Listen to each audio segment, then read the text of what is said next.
Bonjour à tous, bienvenue dans Quoi de neuf Capulse, je suis Nathan et dans cette vidéo nous allons parler des listes. Quoi de neuf Capulse? La manière la plus simple d'accéder à vos données dans Capulse, c'est au travers des listes, liste des clients, liste des factures, etc. Certaines listes disposent de deux affichages, comme la liste des clients ou des prospects, un affichage simple et un affichage avancé.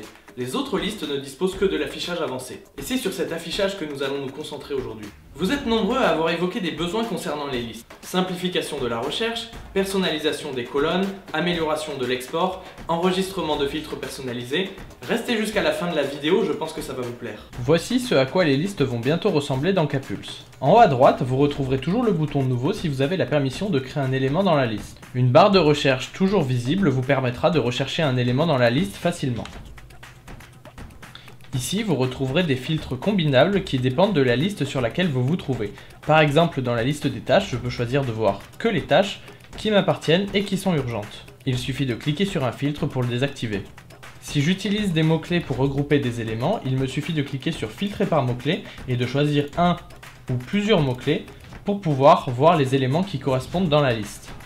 Je peux réinitialiser le filtrage par mots-clés en cliquant sur la croix. Pour voir un élément, il me suffit de cliquer dessus. À droite, un menu me permet d'accéder à plus d'actions. Pour effectuer des actions groupées, je peux sélectionner plusieurs éléments dans ma liste, ou sélectionner tous les éléments, et utiliser les boutons qui se trouvent en bas de l'écran. En cliquant sur l'entête d'une colonne, je peux choisir de trier mes éléments par ordre croissant ou décroissant selon les valeurs de cette colonne. Si maintenant je souhaite faire une recherche seulement sur une des colonnes de mon tableau, je peux utiliser la recherche avancée. Pour cela, il me suffit d'aller dans le menu de la grille et de cliquer sur Filtre avancé. Des zones de filtre apparaissent sous chacune des colonnes, ce qui me permet de faire une recherche uniquement sur les valeurs de cette colonne. Par exemple, dans la colonne Ville, je peux taper La Beige pour voir mes clients qui sont à La Beige. Si je souhaite réinitialiser l'ensemble de mes filtres, je peux aller dans le menu et cliquer sur Réinitialiser les filtres. Dans le menu de la grille, je retrouve le bouton Voir les archives qui me permet de voir les éléments archivés de ma grille et le bouton Voir les supprimés qui me permet de voir les éléments supprimés. Nous entrons maintenant dans la partie vraiment intéressante. Il est maintenant possible de personnaliser les colonnes que vous voyez sur votre grille. Pour cela, je vais dans le menu de la grille et je clique sur Personnaliser les colonnes. À gauche, je peux voir toutes les colonnes qui sont mises à ma disposition. À droite, je vois les colonnes qui sont actuellement dans la grille. Si je veux supprimer par exemple les colonnes téléphone et email, il me suffit de cliquer sur la petite croix. Imaginons que je souhaite ajouter la colonne observation, il me suffit de la glisser à droite.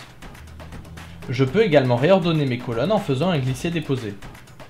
Lorsque je ferme la personnalisation des colonnes, je me rends compte que ma colonne observation est bien venue remplacer mes colonnes email et téléphone. Cela fonctionne également avec les champs personnalisés que vous avez créés.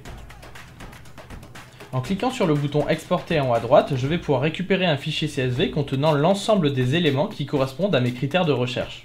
On voit par exemple que j'ai activé la vue Mes contacts, j'ai recherché par ville Paris et je suis sur un type de tiers professionnel. Si je clique sur Exporter, je vais récupérer un fichier CSV avec l'ensemble de mes clients correspondant à ces critères de recherche.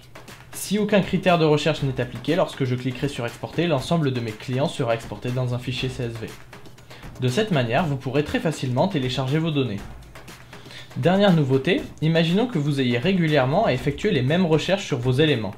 Comme vous pouvez le voir, j'ai filtré par ville, j'ai appliqué un mot-clé et j'ai appliqué un filtre. Je vais pouvoir enregistrer cette configuration de grille en cliquant sur le plus ici. Comme vous pouvez le voir, les colonnes que j'ai choisies sont bien enregistrées, ainsi que les critères de ma recherche. Je peux donner un nom à mon filtre et valider. Vous voyez que mon nouveau filtre apparaît ici. Je peux maintenant naviguer entre la liste de tous mes éléments et mon filtre personnalisé. Si je ne veux plus du filtre que j'ai créé, il me suffit de cliquer sur la croix pour le supprimer. C'est tout pour les nouveautés qui arriveront prochainement dans vos grilles sur Capulse. J'espère que cela vous aura plu et j'ai hâte d'avoir vos retours à ce sujet. Merci de m'avoir écouté, bon week-end. Quoi de neuf Capulse?